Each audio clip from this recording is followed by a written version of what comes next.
자, 이번 시간은 770쪽이죠. 각 국가의 행정개혁. 우리 3회 시험에 나왔던 미국의 개혁이 출제가 됐죠. OECD 국가의 경우를 봤더니 첫째, 인력 감축 및 조직구조 개편이죠. 둘째는 성과 중심 행정체제로 전환. 셋째, 화폐의 가치 비용을 증대시키자. 넷째는 고객 서비스죠. 다섯 번째, 권한의 힘과 융통성 부여. 여섯 번째, 구조조정, 정리해고를 마음대로 할 수 있다. 노동시장의 탄력성 또는 신축성. 중앙정부의 전략적 기능 강화. 미국의 행정개혁이 출제가 됐습니다. 6번에다 별표할 필요는 없겠다 그러죠. 나왔기 때문에 작년에 제가 6번만 별표라 했는데 작년에도. 그러면 시험 문제는 두 가지 나올 거예요. 미국의 행정개혁하고 페이 넘깁니다. 넘겨서 영국의 행정개혁 그 종류를 구분을 짜야 됩니다. 미국의 개혁은 뭐가 있으며 영국의 개혁은 뭐가 있을까? 그걸 구분해야 돼요. 그래서 올해도 또 출제될 확률이 굉장히 높아. 올해도 미국의 개혁에서 뭐가 나올 만하냐면 BSC가 나올 만한 문제입니다. 균형 성과관리. 요즘은 다 투입지표가 아니라 뭐다? 성과지표거든. BSC가 나올 확률이 굉장히 높습니다. 자, 미국의 개혁에서 1번 1884년 펜들턴 액트. 실적제 확립하면 펜들턴 액트죠. 펜들턴법. 실적제. 인사위원회를 설치합시다. 공개경쟁 채용시험, 제대군인에 대한 특혜, 공무원의 정책 중립, 15기간, 우리말은 조건부 임명이죠. 15기간을 정하자. 실적제 기원이 되는 개혁이 바로 펜들턴 액트다. 이번 1910년 태프트 앤 클리블랜드 위원회, 대통령 이름이죠. 태프트하고 클리블랜드. 일명 전략과 농렬에 관한 대통령위원회. 니은만 비추고 있습니다. 행정부 예산 편성주의 주장. 행정부 예산 편성주의를 주장했다. 3월 1935년 브라운 로위원회. 행정관리에 관한 대통령위원회. 디귿만 밑줄. 독립규제위원회를 폐지합시다. 건의만 했어. 독립규제위원회 폐지 건의. 그 다음에 4번 그냥 1939년 40년 1차 2차 해치법. 47년 후보위원회가 나면 니은에다가 별표 성과주 예산 도입을 건의했다. 성과주 예산 퍼포먼스 버제팅 시스템 PBS 도입을 건의한 계획이 바로 대통령 후보위원회죠.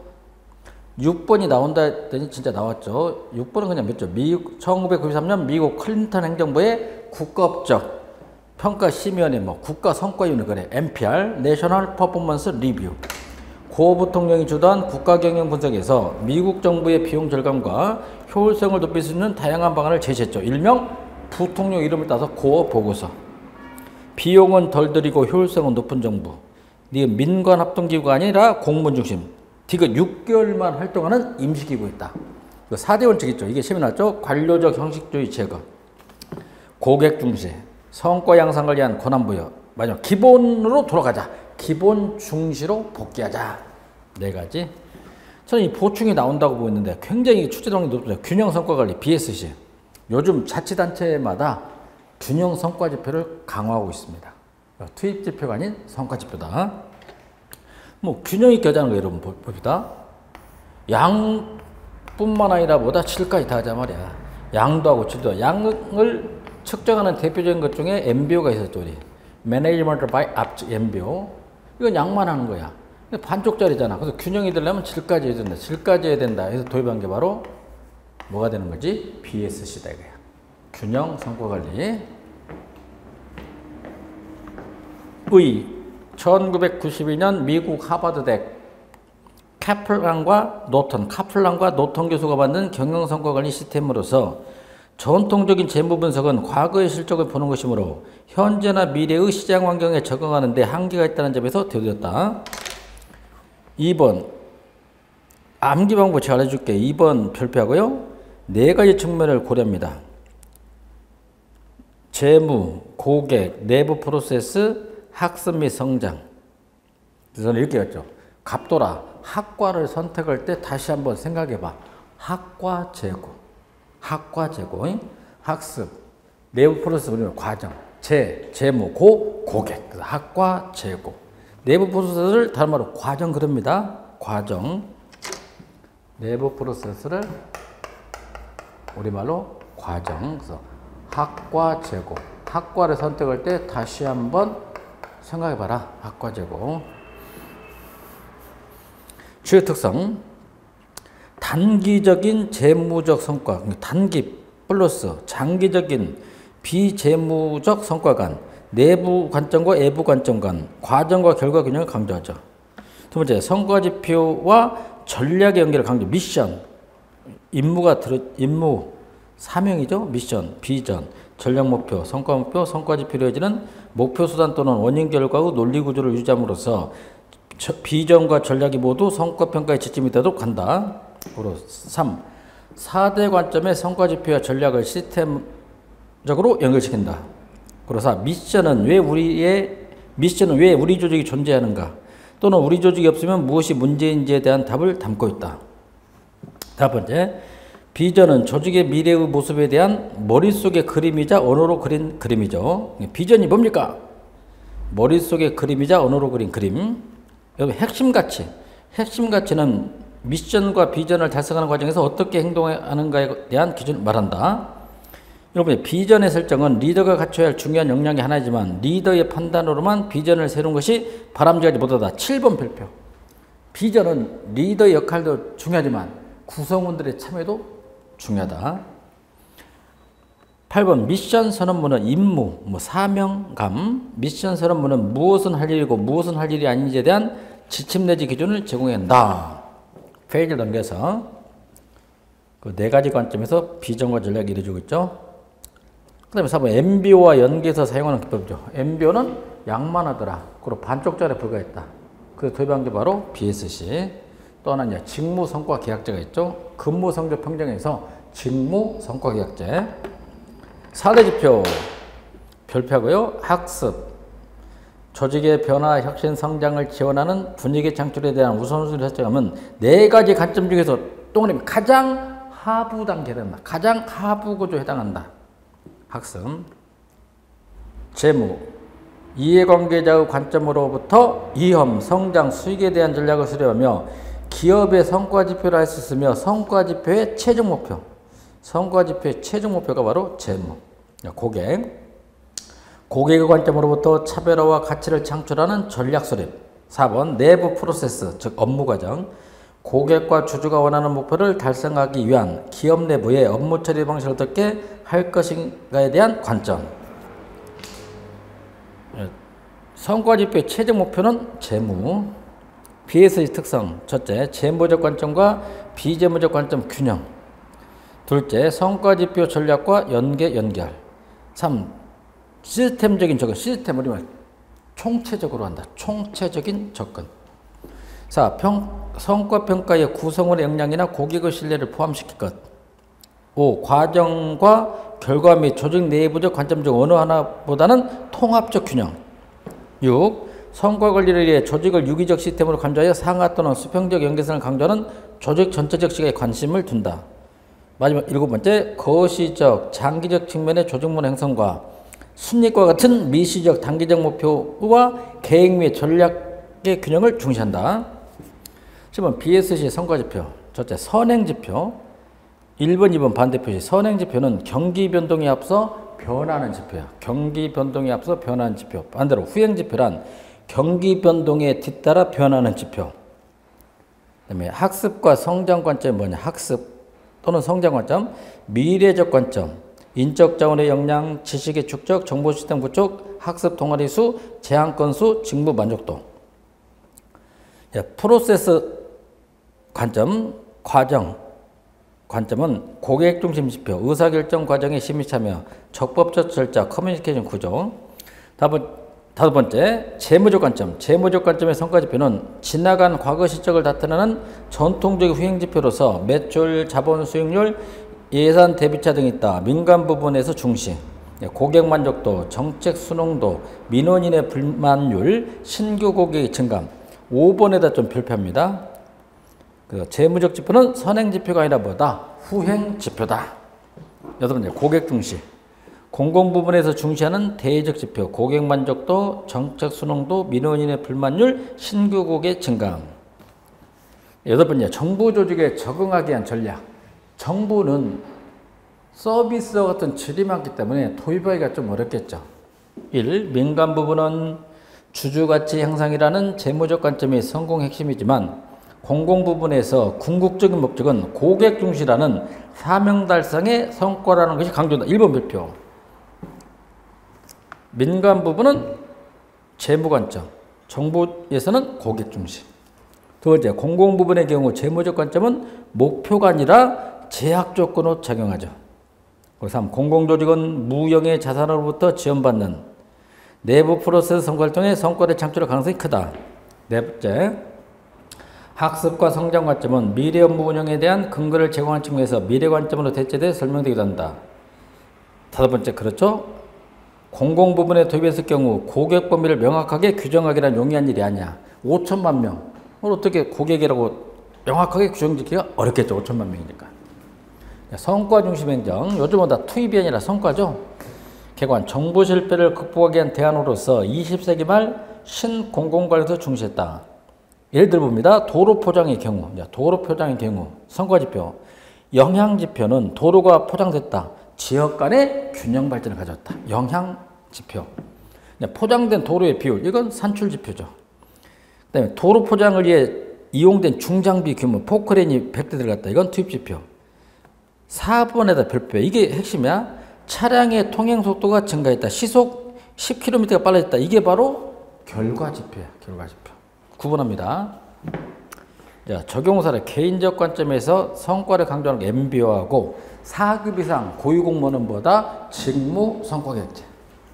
자, 조직의 차원에서는 뭐 성과평가, BSG, 균형평가제도, 성과계획서 및 성과보고서, 기업행정부, 책임운영기관, 발생주회계 같은 거. 화성시청 같은 경우에도 BSG, 균형성과관리를 하기 위해서 팀을 만들었다고 보니까 여기까지가 미국의 계획이었다. 그래서 미국의 계획에서 시험에 나온다면 BSG가 나온다 이거예요. 영국의 계획을 봅니다. 1번 1853년 노스콧 앤 트리베리엔 위원회. 두 번째 그냥 1917년 홀데인 위원회. 68년 풀턴 위원회. 필요 없고 편행돼서 이제 지금부터가 중요한 거야. 4, 5, 6, 4, 5, 6이 중요한 거야. 4, 5, 6. 넥스트 스텝스. 다음 단계로 넥스트 스텝스. 중앙부처에서 담당하던 집행 및 서비스 기능을 정책 기능으로부터 정책 결정 기능으로부터 분리하여 책임 집행 기관이라는 행태의 책임 경영 조직으로 전한다. 이그젝티브 에이전시. 우리 1편에서 배웠던 건데요. 거북이를 생각해보자. 거북이.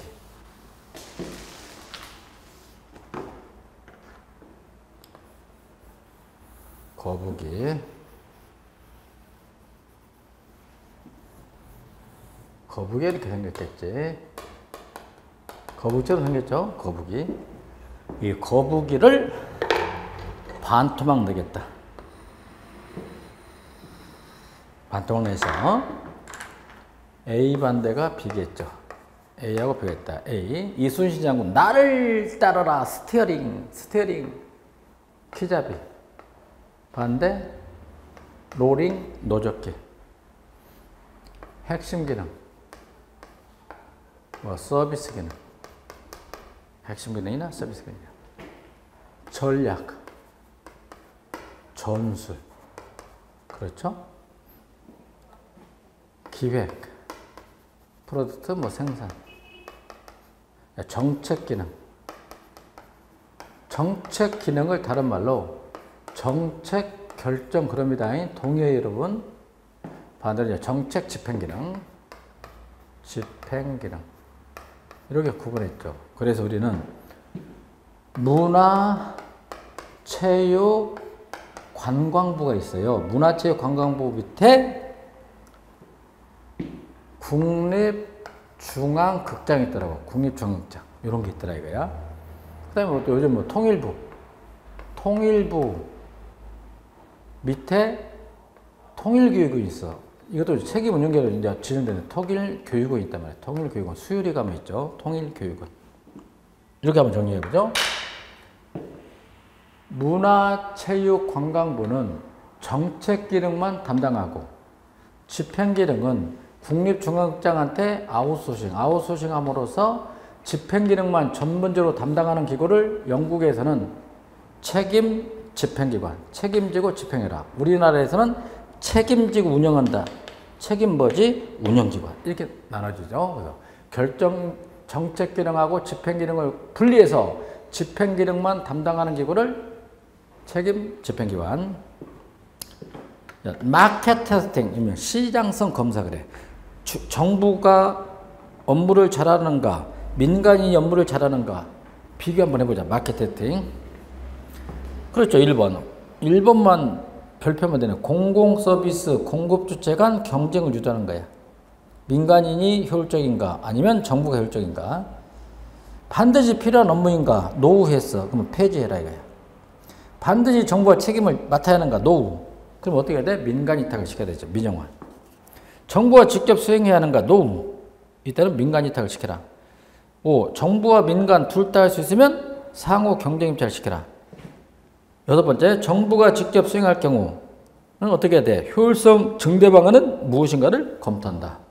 공공서비스 공급 주체 간 경쟁을 유도한다. 그런 계획을 마켓 테스팅. 의무 경쟁 입찰, CCT 그러죠. 대체정부가 지방정부에 도입한 의무 경쟁 입찰 제도가 2000년에 최고 가치 정책으로 전환된다. Best Value Policy. The Best Value Policy. 9급에서 한번 나왔죠. 최고 가치 정책으로 전환됐다.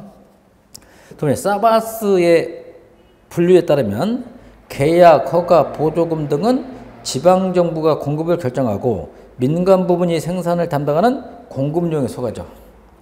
니스칸에는 관료들은 예산을 2배로 뻥튀기 한다. 니스칸에는 관료 예산 극대 과설. 니스칸에는 예산 극대 보행에 따르면 관료들의 행태 때문에 지방정부의 예산 규모가 사회적으로 효율적인 수준보다 더 커질 수 있다. 그래서 몇 프로가 늘어난다? 200%. 2배가 늘어난다는 거예요. 그래서 시민 공동생산 논의는 지역 시민과 지역 주민을 정규 생산자가 아니라 공동생산자 내지는 프로슈머로 규정한다. 엘빈 토플러가 쓴 용어죠. 프로슈머, 프로덕트 생산자, 컨슈머, 소비자 합쳐서 프로슈머. 이건 공동생산자 이렇게 말합니다.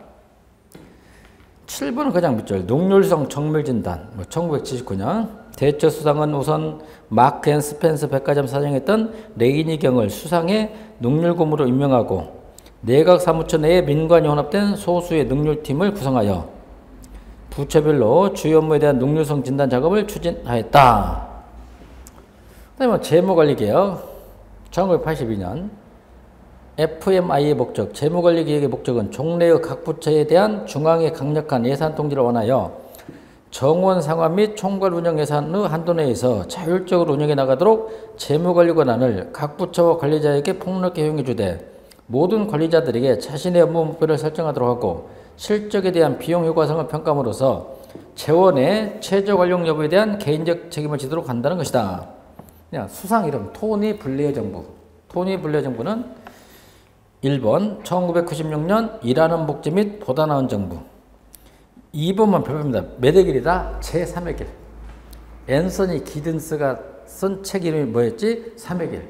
1의 길하고 2의 길의 장점을 그려봤다. 중도지만 쇄신 좌파야. 중도 쇄신 좌파. 그다 3의 길. 그 다음에 3번 종전의 시민헌장제도. 시민헌장제도를 서비스 제일주의로 바뀌었죠. 서비스 제일주의. 4번 1997년 정보자유법을 제정했고요. 그 다음에 시민헌장제도, 시티즌 차트. 우리나라는 뭐 행정 서비스 헌장제도 그러죠. 시민헌장제도. 행정기관이 시민한테 서비스할 기준을 명문, 법으로, 문서로 약속해 놓았다. 시민헌장제도. 추상적인 것을 구체화시킨 거죠. 시민헌장제도. 우리 관공서나 공기업 가면 행정서비스 헌장, 뭐 고객헌장 있잖아요. 우리 공기업은 시민에게 최적의 뭐 서비스를 제공한다. 이런 거 있잖아요. 시민헌장 개념. 영국 정부가 시민에 대한 행정 서비스의 질적 향상과 고객 서비스의 대폭적인 개선을 위하여 모든 행정기관이 지켜야 할 행정상의 규범을 제정한 것으로 1991년 메이저 수상에 의하여 도입되었으며 그 특징은 행정기관이 약속한 높은 수준의 질적 서비스를 시민이 요구할 수 있는 권리를 보장하고 시민을 피동적이 아닌 적극적인 서비스의 선택권자로 인정하고 있다는 점이다. 기본 원칙 기획에다 발표합니다. 서비스 품질에 뭐다? 표준화야. 추상적인 게 아니라 표준화를 만들어 놓은 거야. 표준화. 공공서비스는 이에 대한 분명한 표준이 설정돼야 하며 설정된 표준은 그 서비스가 전달되는 경로에 적절하게 공표되어 이용자가 합리적으로 이용할 수 있어야 된다. 표준은 관계법령의 기준을 두고 정확하여야 하며 관계직원의 도움에 관한 사항, 서비스 대기기간 등이 포함된다. 두 번째, 정보는 공개해야 되겠죠. 특히 선택과 상담을 받을 수 있고. 넷째, 정중하게 도움을 받는다. 정중함과 도움. 공공서비스는 어떠한 차별도 없이 공평하게 공급되며 언제나 정중하고 친절하게 담당 직원의 도움을 받을 수 된다. 미음, 개선안의 채택과 실시. 개선안의 시험적 실시가 성공적이면 이를 조직 전체에 도입한다. 비음, 반복. 이 개선 작업 단계들을 결점이 없어질 때까지 되풀이하여 업무 수행을 지속적으로 개선한다. 시옷, 그리고 잘못된 서비스의 시정 및 보상 체계를 마련해 줬다. 이게. 한 번에 업무를 봐야 되는데 두 번 왔다. 토큰값에도 주어라. 토큰값에도 줘야 된다. 그다음에 비용의 인식. 이제 원칙을 봤더니 공공서비스의 질적 수준 향상, 서비스 기준 설정, 정보와 공개, 선택과 상담, 친절과 도움, 시정 조치, 돈의 가치를 중시하자. 공공 부분에 도입했을 때 문제점. 정부 조직은 민간인에 비해서 서비스 같은 질이 많다 이거예요. 좀 문제점이 있겠죠. 1. 행정 서비스와 기업 상품과의 차이. 행정 서비스는 민간에서 만들어내는 상품과는 달리 그 질의 제고에 대한 효과 측정 등에 어려운 측면이 있다. 둘째, 정부 고객의 범위 5천만 명. 정부 고객의 범위가 문제가 될 수 있죠. 정부와 국민 간에 있어서 무임승차 등으로 인하여 직접적인 서비스 관계 형성되지 않으므로 고객의 범위 정의가 쉽지 않다. 세금 낸 사람만 고객이냐? 세금 내지 않은 사람도 고객이다 이거야. 정부 조직문화, 종래 개량적인 관리 방식에 하여 기들여져 있던 조직문화에서 질적인 관리 방식을 취하는 것이 초기에 그 효과를 발휘하기 어려운 경우가 있다. 4번에다 별표하고요. 공공서비스 품질의 표준화와 구체적 기준을 제시함으로써 경직성을 초래한다. 법대로만 해야 된단 말이야. 문서로 정해진 대로 하기 때문에 경직성을 초래한다. 우리나라는 행정 서비스 현장이죠. 시티즌 차터. 의미. 행정기관이 제공하는 서비스 중 주민생활과 밀접히 관련되어 있는 서비스를 선정하여 이에 대한 서비스 이행기준과 내용, 제공방법, 절차, 잘못된 상황에 대한 시정 및 보상조치 등을 정해놓고 이의 실현을 주민들에게 동그라미 문서로 약속하는 거야. 문서로 적어놓는다. 따라서 이를 실천해 옮기는 행정서비스 현장제도는 주민들의 가장 기본적인 필요에 부응하고 모두에게 가능한 동그라미 최고 수준의 서비스를 제공하는 것을 기본으로 한다는 게 최고 수준의 서비스 동그라미 최적이 아니라 최고 수준의 서비스. 그리고 1. 서비스의 기준과 내용, 절차의 방법, 시정 및 보상 조치 등을 구체적으로 공표하고 이의 실현을 약속하는 것. 둘째, 영국 노동당 주도의 지방정부에서 사용하였고 후에 보수당인 메이저 수상이 중앙정부 차원으로 채택했다. 우리나라는 김대중 정부 이후부터 적극적으로 도입하고 있다. 주요특성 첫째, 고객만족 개념 도입. 고객만족. 공급자 중심에서 수요자 중심. 둘째, 계약 개념의 도입.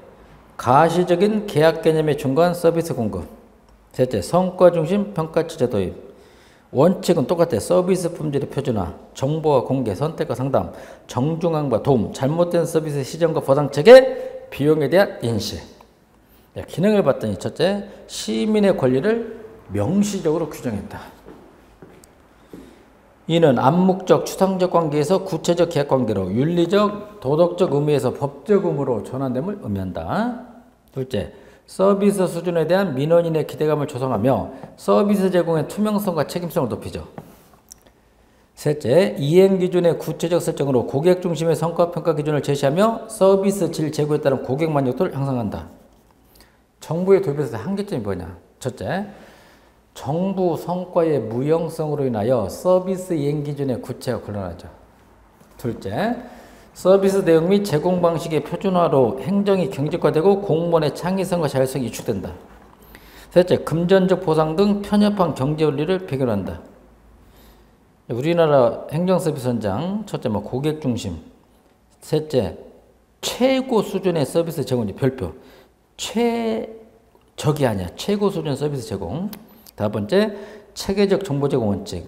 일곱 번째, 고객 참여책. 그러면 이제 시험에 이렇게 출제됐습니다. 다음 중 영국의 행정개혁으로 틀린 것은 1. 넥스트 스텝스 2. 마켓 테스팅 3. 시민현장 4. 능률성 정밀진단 5. NPR 정답보다 NPR은 미국 거였다. 뉴질랜드 개혁을 봤더니요.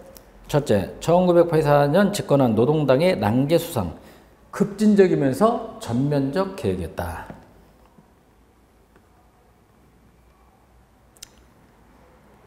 그 다음에 4번 우리 앞에도 배웠죠. 제목이 4번에다 별표 산출 예산제도를 도입했어요. 발생주의 복지포기 공급자 중심에서 수요자 중심으로 전환했다. 산출 예산제도. 5번 1988년 공공부문법을 제정했죠. 스테이트 섹터 액트 사무차관제를 도입했다. 개방임용계약제 중앙통제에서 부처 자율책임제 전환. 사무차관이 뭐냐면 여러분 이걸 말해요. 사무차관이 뭐냐면 대통령 중심제 국가에서는 장관 아래 차관을 줘. 우리 차관 있잖아요. 근데 내각 책임제 국가에서는 장관 밑에 차관을 갖다가 이렇게 말하더라고요. 뭐다? 사무차관 이렇게 말합니다. 사무차관.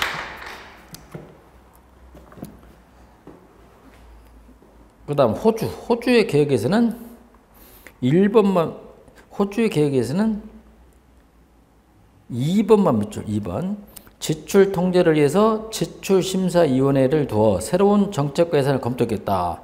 지출심사위원회 하면 호주. 캐나다는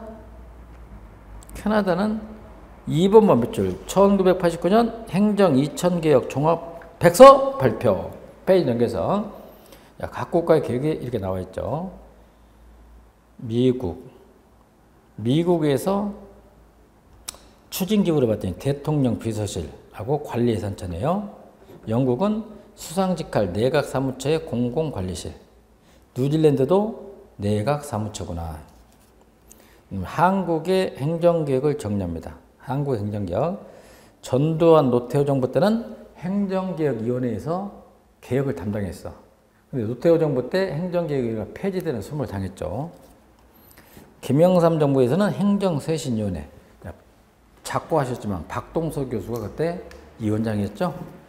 김대중 정부에서는 정부조직진단위원회, 노무현 정부 정부혁신 및 지방분권위원회, 이명박 정부 지방분권촉진위원회, 박근혜 정부 지방자치발전위원회. 현재 심대평 씨가 지방자치발전위원회 위원장을 맡고 있죠. 우리나라 한국의 책임운영기관을 정리해요. 똑같아요. 책임운영기관 요거. 통일교육원이라든지 국립중앙장을 책임지고 집행받는다 해서 책임운영기관 그럽니다. 근데 이 재미있는 그 사건인데 별표하고요. 책임운영에 별표 놓고 서편제에서 나오는 영화배우 중에 김명곤이가 있죠. 김명곤. 그러지? 김명곤이라는 배우가 국립중앙극장장이 됐어요. 국립중앙극장장이 됐다. 2급일 거야. 아마 1급? 1급 정도 되겠네요. 국립중앙극장장 공개 경쟁 채용회에서 극장장이 됐다 이거야. 근데 국립중앙극장 잘 꾸려나가가지고 흑자를 내가지고 여기서는 연봉제입니다. 성과급조 연봉제에서 1억 2천까지 받은 적이 있어. 이 당시 장관 연봉은 8천만 원밖에 안 되는데 국립중앙극장은 1억 2천만 원까지 받은 사례였다. 그래서 연봉제인데 성과급적 연봉제더라 이 말씀이에요. 또 이 문체부하고 국립중앙극장 간의 인사기로도 가능합니다. 인사예산상의 자율성을 주는 거죠. 현재 행정자치부가 관할합니다. 행정자치부가 관할한 게 바로 책임운영기관입니다. 정부의 조직은 누가 관리한다? 행정자치부야. 인사는 누가 관리하죠? 인사혁신처. 구분해줘야 됩니다. 의 1988년 영국 정부에 의하여 보다 생산적인 정부 조직으로 구조 개편을 목표로 채택됐다. 야, 우리 정부 역시 1999년 정부를 생산적이고 효율적인 정부로 책임운영 기관 설치 운영에 관한 법률을 제정하여 이를 도입하게 됐다. 지문도 밑줄 책임운영 기관은 정부가 수행하는 사무 중 공공성을 유지하면서도 경쟁 원리에 따라 운영하는 것이 바람직한 사무에 대하여 책임운영 기관의 장에게 행정 및 재정상의 자율성을 부여하고 그 운영 성과에 대하여 책임을 지도록 하는 행정기관을 말한다. 도입의 의미 1번 별표. 정부 기능 가운데 집행 및 서비스 기능을 정책 기획 기능부터 분리하여 집행 기능의 효율성을 향상시킬 수 있다. 이 나왔죠? 집행 기능. 집행 기능하고 주로 서비스 기능을 담당한다. 둘째, 기관장의 임명을 종래의 낙하산식 인사나 관료 조직의 연공 서열식에서 벗어나 개방형의 성과계약제로 전환시켜 권한과 책임을 일치시키는 방식으로 정부기관의 체제를 강화시킨다. 3. 행정의 집행을 과정 중심에서 결과 중심으로 전환시켜 조직의 생산성을 향상시키죠. 과정 중심에서 결과 중심. 4. 정부개혁을 기구 통폐합이나 인력 감축이라는 구조적인 측면보다는 기능의 재편과 운영 시스템 개선 등의 체질 개선을 강화한다. 특징은 MPM하고 똑같아. 신공공관리랑 똑같습니다. 기획만 별표, 집행 기능이야. 성과, 개방화된 조직, 자율성과 책임성의 조화, 내부 시장화 조직. 내부 시장화 조직이 뭐냐면 공짜가 없다는 말이야. 공짜가 없다. 수익자 부담 원칙이 적용되죠. 서비스 통합, 공공성이 강한 사무죠. 그래서 공무원들은 책임운영기관으로 지정되면 굉장히 싫어합니다. 왜냐면 뭐든지 전략을 해야 돼. 예산도 전략하고 종이값도 전략해야 되고 아주 싫어하더라고 보니까. 그 다음 성격을 봤더니 책임운영기관은 소속 중앙행정기관회장이 부여한 사업목표를 달성하는 부속행정기관이다. 부속행정기관이다. 기억, 대상 사무가 사업적 성질의 행정 서비스를 제공하고 성과 측정이 가능한 사무이다. 성과 측정이 가능한 사무. 둘째, 필요 수입의 일부 또는 전부의 자체 조달이 가능한 사무. 디귿, 사업 목표 달성에 필요한 운영의 독자성과 자율성 확보에 필요한 사무를 관장하는 행정기관. 그리고 2번, 책임운영기관은 정부기업 예산법을 적용할 수 있는 정부기업이야. 정부기업 예산법. 따라서 책임운영기관은 기관장을 계약에 의하여 임명하고 그 기관장의 책임하에 기관운영의 독립성과 자율성이 보장되는 정부기업의 성격을 집니다. 정부기업의 성격입니다. 특별회계입니다. 특별회계. 그리고 3. 책임운영기관은 법인이 아니야. 법인이 아니다. 공무원이다. 그 직원의 신분은 여전히 공무원으로서 국가공무원법과 지방공무원법에 적용되어 신분보장도 되고 인사결여도 가능합니다. 4. 기관장은 공개경쟁 채용 방식하여 공무원, 민간 전문가 모두 응시가 가능하죠. 그래서 기관장은 고위공무원단에 속합니다. 개방형이야. 개방형 몇 프로를 뽑을 수 있다? 20%. 책임운영기관을 분류했더니요. 조사 연구형 기관에서 조사 및 품질 관리형 기관. 하나만 붙여줬습니다. 국립종자원. 씨앗 관련다. 국립종자원. 연구형 기관. 국과수. 국립과학수사연구원. 교육훈련형 기관. 통일교육원. 통일에 관한 정책이죠. 저도 이제 통일부 통일교육위원회를 제가 하고 있는데요. 통일교육원. 문화형 기관. 국립중앙극장. 의료형 기관. 국립서울병원. 경찰병원. 시설 관련 기관. 국립자연휴양림관리소. 마지막 유일하게 중앙책임운영기관은 딱 한 군데 어디다? 특허청이야. 중앙책임운영기관 딱 한 군데 특허청. 나머지는 다 소속 책임운영기관이구나. 공통점 다 공무원입니다. 공무원. 인사결여도 되고 신분보장도 된다 이거야. 법률을 봅니다. 책임운영기관 설치 운영하는 법률. 제2조 정의에서 2항에다 다시 밑줄. 책임운영기관은 기관의 지위에 따라 다음 각화가 적용되죠. 소속 책임운영기관. 두 번째 중앙 책임운영기관. 이게 구분되어 있죠. 그 다음에 중기관리계획 수립은 누가냐? 1번 밑줄.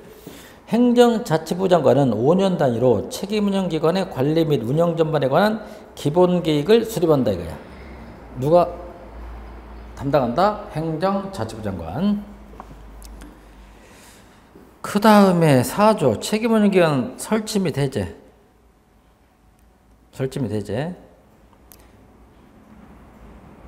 2항에 대표 행정자치부 장관은 기획재정부 및 해당 중행정기관장과 협의하여 제1항에 따른 책임운영기관을 설치거나 해제할 수 있다. 이 경우 행정자치부 장관은 해당 중행정기관 장의 의견을 존중해야 된다.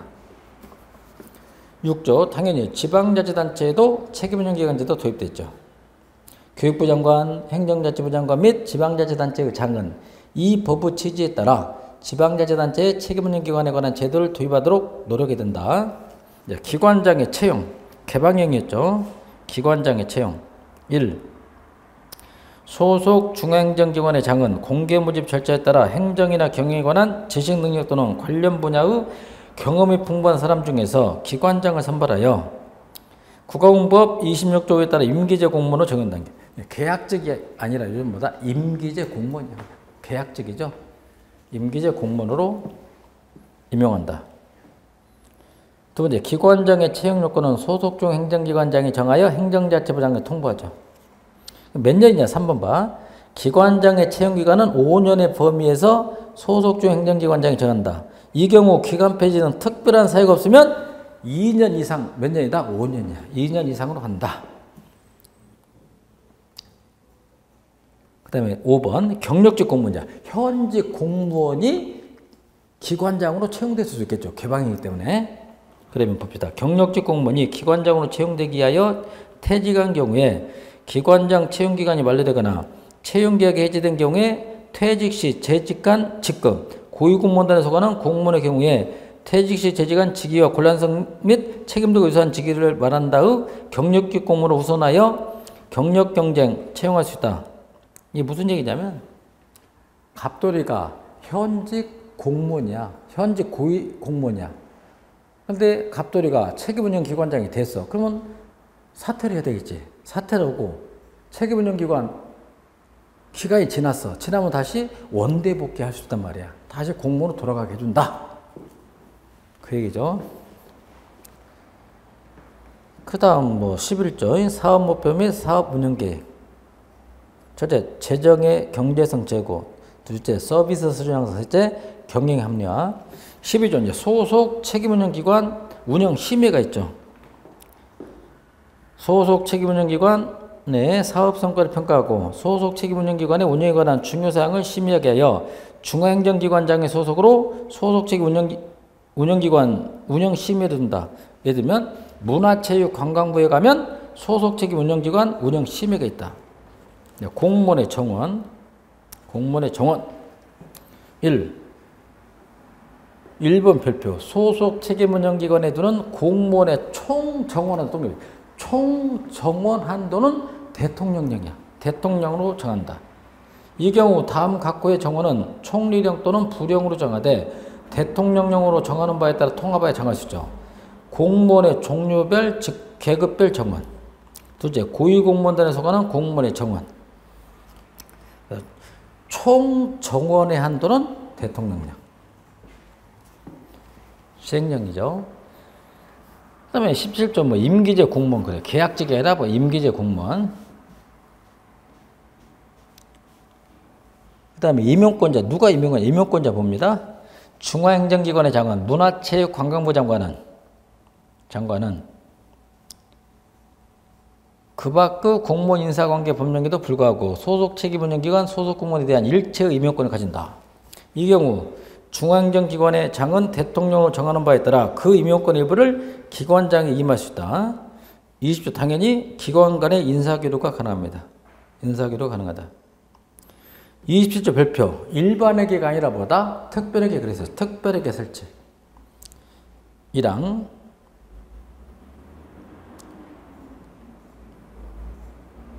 제4조 제1항 제2호 사무를 처리하는 소속 책임운영기관 사업을 효율적으로 운영하기 위하여 책임운영기관 특별회계를 둔다. 개정의 구분 1항 27조 1항에 따른 책임운영기관 특별회계는 책임운영기관 특별회계 기관별로 계정을 구분한다.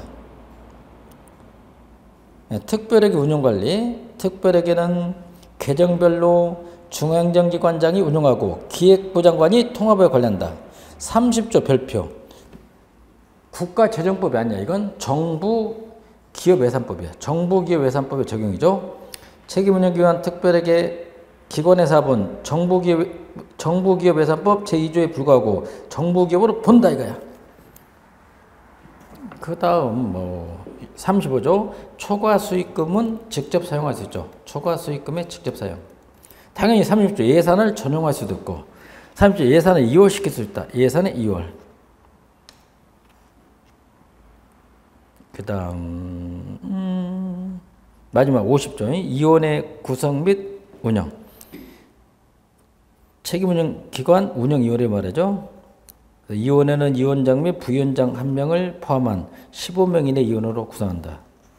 이원회 의원장은 행정자치부 장관이 되며 부위원장은 제3항 이유에 따른 이원 중에서 행정자치부 장관이 위촉한다. 그래서 나라마다 용어가 좀 틀리죠. 영국은 1988년 도입된 이그젝티브 에이전시, 캐나다는 1990년 스페셜 오퍼레이팅 에이전시 특별사업기구, 뉴질랜드 크라운 엔타이티 독립법인, 미국 에이전시 사업소, 일본 97년 독립행정법인. 우리는 책임운영기관. 그 직원의 신분부에 직원의 신분을 받던 영국에서는 다 공무원인데 전체 공무원의 78% 차지. 공무원들이구나.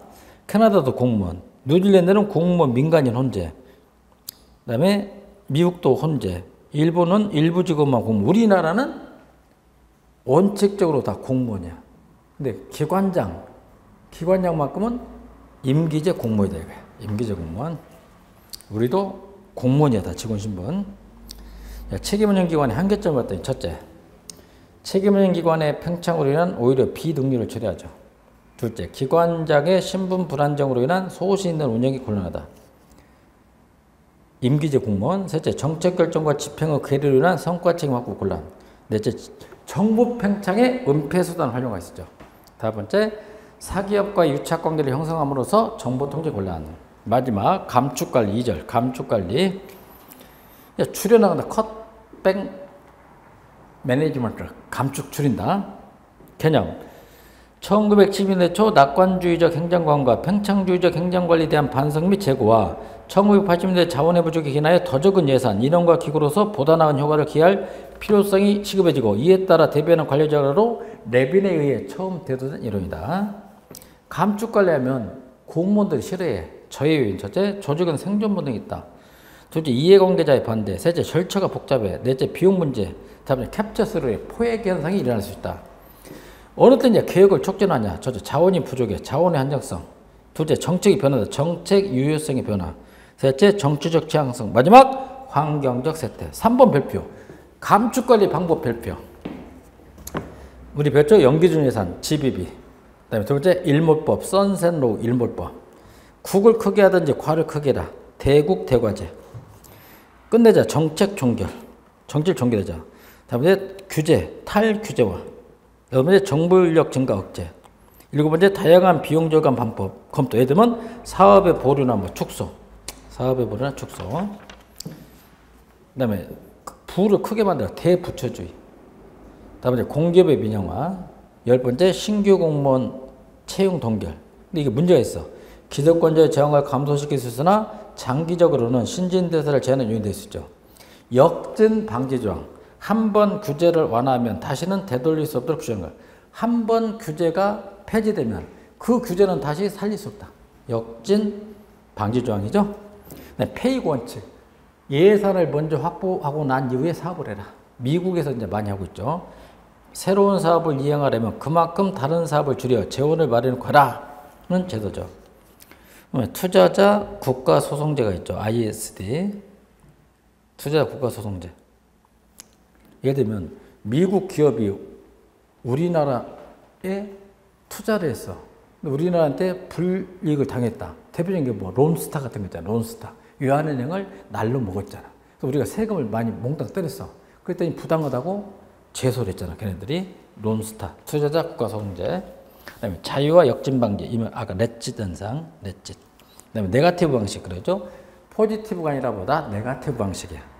서비스 시장 개방 시 개방하지 않을 분야를 명시하는 방식으로 한미 FTA가 이 방식을 채택했으며 규제 완화제를 말하죠. 마지막 기관 형성, 발전 행정. 발전 행정을 다른 말로 기관 형성 그럽니다. 발전 행정. 기관 형성 내적 변수 개념 1960년대부터 피츠버그 대학을 중심으로 에스만과 블레이스 등에 의해서 제시된 접근 방법으로서 여기서 말하는 기관이란 변동을 유도하고 변동을 보호하는 공식 조직. 내적 변수에다 별표 한번 해봅니다. 2003년 행정고시에서 딱 한 번 나왔는데 그 이후 나온 적은 없어요. 제가 암기방 알려줄게. 내자야 이사가자 알았지. 마누라를 갖다 내자 그런 거예요. 내자야 이사가자 알았지. 내부구조 자원 이념 사업 알았지. 지도력 리더십 암기합니다. 내부구조, 자원, 이념 또는 교리, 사업활동, 지도력. 내자야 이사가자 알았지. 외적 변수는 그냥 눈으로 수권적 연계, 기능적 연계, 규범적 연계, 확산적 연계. 기관 형성을 평가하는 기준이 있죠. 뭐 생존 능력, 자율성, 영향력, 파급력을 쓸 수 있다. 이렇게 해서 우리가 6편을 갖다가 마무리했죠. 6편을 마무리했다. 그래서 참고로 작년에 미국의 계획이 시험에 나왔죠. 미국의 NPR이 시험에 나왔다. 이번 시간은 여기까지죠.